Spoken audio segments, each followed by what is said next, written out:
Okay, so the Eagles get some great news as it pertains to the injury front. However, there is still an injury that could have Isaiah Rodgers getting his first start with the Eagles. You gotta hear what he says. But that's not all. Fletcher Cox calling out Le'Veon Bell like he wants to fight. Plus, Lane Johnson low-key co-signs the change on offense. And Saquon Barkley admits he prefers to be under center. Also, after a great game versus the Bengals, Greg Cosell doubles down on the Jalen Hurts criticism, while Micah Parsons and Trayvon Diggs big up Jalen Hurts and another NFC East quarterback not named Dak Prescott. What is going on, everybody? I go by Philly Mike, and this is the Philly Talk Podcast. If you rock with the content, hit that like button, subscribe to the channel, and turn on that notification bell so you don't miss the videos. So let's start with the injury report. Yesterday, it was scary. But today, it looks much better. Happy Halloween, by the way. Both Jalen Carter's shoulder and Landon Dickerson knee DMP on Wednesday both were at practice today and participated.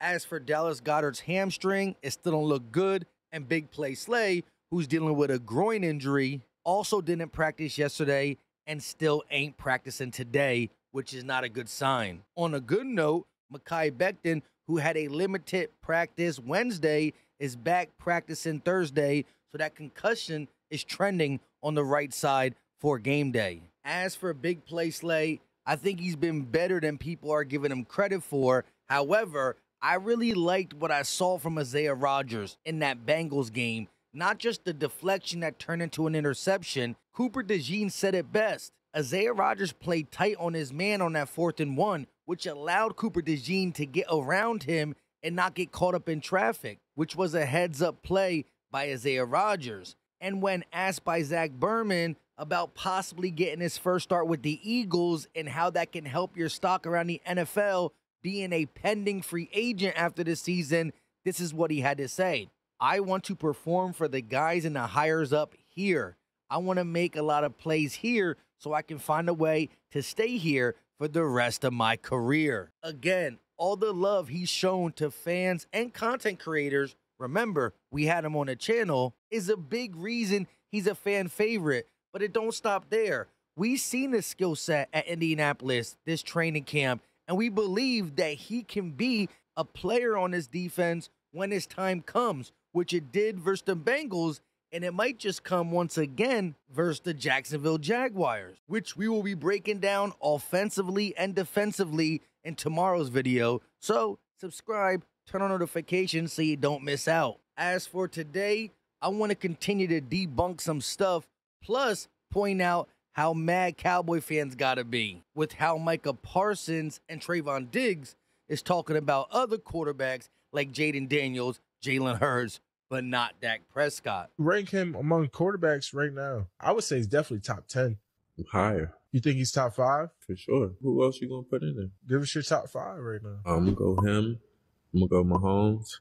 Marr. Gotta have Marr. Yeah, Lamar. Josh Allen. Jalen playing pretty good right now, too. Jared Goff is a top 5 quarterback right now. And Matthew Stafford. I love how Matthew Stafford played the quarterback position. Like Sam Darnold could be in the top 5 conversation right now. Yeah, Sam Darnold looking crazy, too. So it's hard. There's a lot of good quarterbacks right now. I can't give you a top 5 right now based on how everybody's performing. Yeah. Bro. It's just too hard.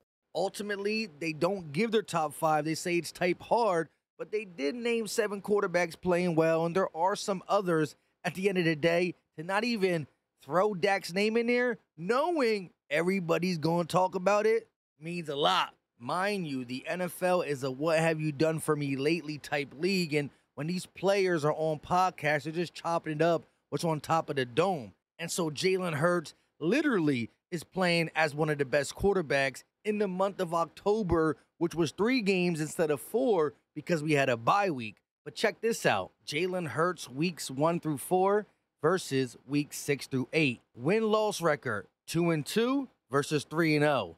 Passing yards per attempt 7 to 10.4.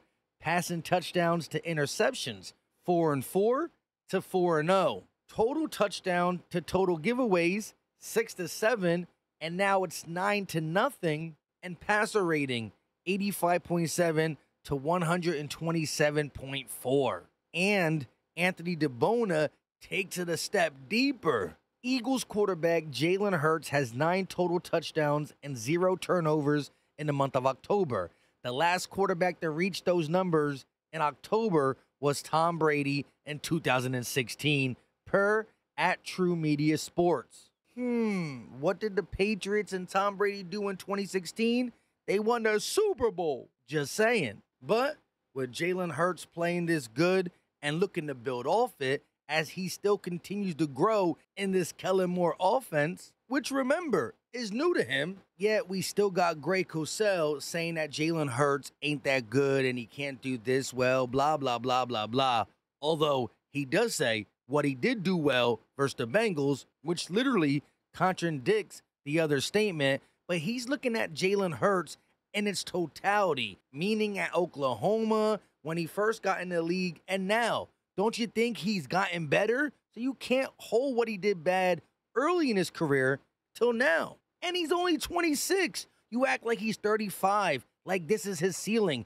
He can continue to grow as a player. Well, I think what people have to understand, it's not 1 week. You know, I've watched every snap of Jalen Hurts since he's been in the NFL and for his last 2 years in college. And Hurts is a good quarterback, but he's a certain kind of quarterback. He's not a pure anticipation quarterback. He's a see-it-throw-it quarterback. He's not a great progression reader, and coaches who've coached him will tell you that. I've had those conversations. So, you know, what stood out last week, I thought, and I don't know if you got to see much of that game. I know you're obviously you do the Eagles in the preseason, but I thought their O-line was phenomenal. I charted a number of his throws, and he had 4+ seconds on a lot of his throws to sit in the pocket, and there was no one around him. So there was nothing to react to, because he does have a tendency to react to opposing jersey color. There was nothing to react to. And they let Fred Johnson, the left tackle replacing Mailata, block one-on-one versus Hendrickson on a number of deeper drops. Trey Hendrickson, who's a very good edge pass rusher, and Johnson did an outstanding job. I thought Hurts' best throw of the game was not the 45-yard touchdown to Smith, which was a great throw, throwing it up against the safety battle, who's not a good coverage player. But he hit Brown on 3rd and 16 for 17 yards, where the read was trips to the right. He did not like what he saw, and he came back left and stuck it on Brown on the curl route. I thought that was his best play and throw of the game. Going through his progressions is what he did on the play that Greg Cosell said was his best. And I don't care how long he's been watching him. What he did in Oklahoma and in 2021, actually what he did all the way up until this year doesn't matter to me. He's learning a new system, and he can still improve. There are things he got to work on. We saw the difference before the bye, after the bye. Right now, he's playing good. Give this man props, and that's it. Trust me, if he's playing bad, then you could criticize him, and we'll all listen. But the criticism from Greg Cosell didn't start coming until we were winning. Huh? Now, before we get to Fletcher Cox calling out Le'Veon Bell like he wants to fight due to him dissing him, plus Lane Johnson elaborates to why the offense looked different versus the Bengals and there was more under center and play action, which we spoke about the player speaking up yesterday, and Saquon Barkley compares taking the handoff from shotgun versus under center and which one he likes more. But let's hear a quick word from our sponsor, Manta Sleep. 100% darkness guaranteed. Sleep better anywhere, anytime. You can get the sound mask, the pro mask, the sleep mask, the silk mask. Again, compare masks. Find your perfect sleep mask. Our mission is to empower light sleepers to sleep better so they can do more. We believe great sleep is a non-negotiable foundation you need to create your best life. But again, they have all the different types of masks. Sleep Mask Pro, not the purple one because I like black over purple, right? But I got it too. It's smaller, it's sleek, it goes on so easy. And look at the cuffs. They're like pillows on your eyes. But I'm not going to hold y'all. My favorite one is the Sleep Sound Mask. Bluetooth speakers on both sides. It's thicker, still has the same big cuffs, but you can listen to your phone, whether it's music, podcasts, nature sounds. Use my promo code PhillyMike for 10% off. Again, click the link in the description.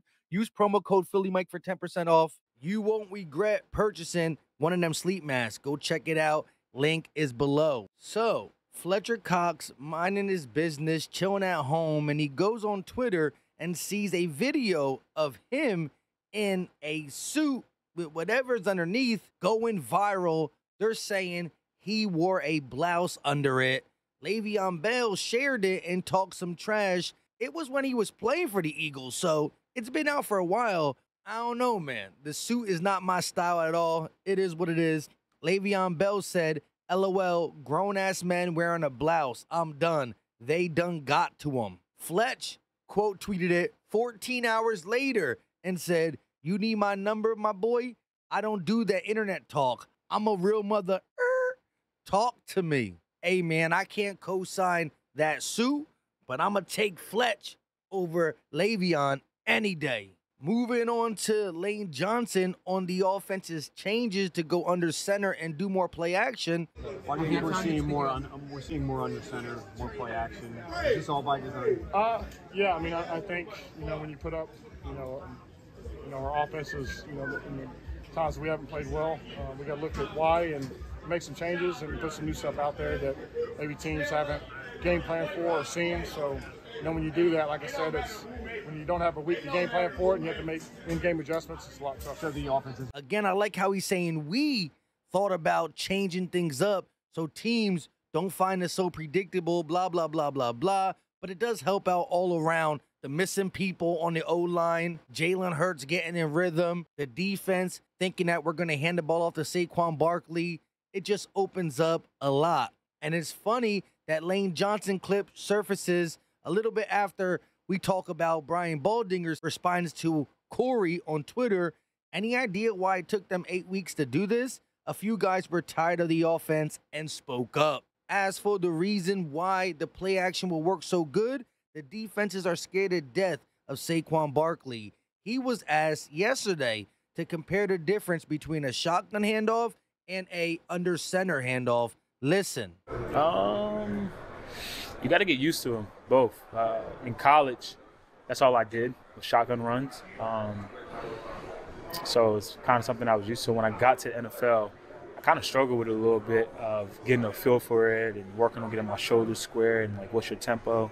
But then when you get to NFL, and my last few years in New York, that was more of the mindset of, mid-zone, duo, get downhill, kind of got used to it. But coming back to here, you kind of like, that's what camp is for, getting adjusted to running gun runs.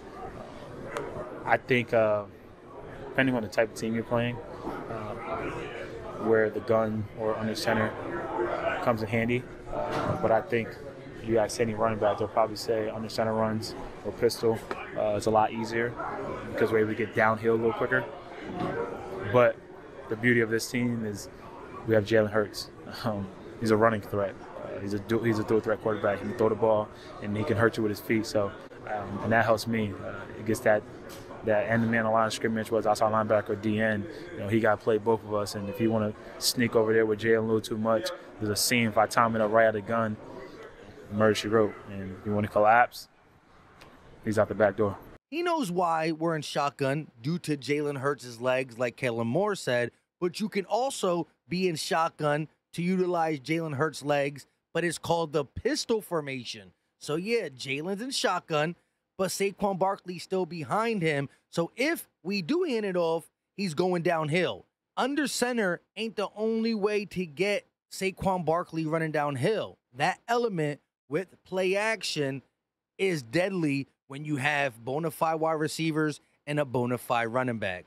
Lastly, before I get out of here, since we talked a lot about Jalen, Emmanuel Acho was kind of called out by Shady after he said Jalen Hurts is only good because A.J. Brown. Let me know your thoughts about that. With all that being said, I go by Philly Mike, and this is the Philly Talk Podcast. Muscle up if you're Philly strong. Also, click the link in the description and or the pinned comment section. Go get your sleep mask. I don't know how long we'll be sponsoring the sleep mask, but I already got mine.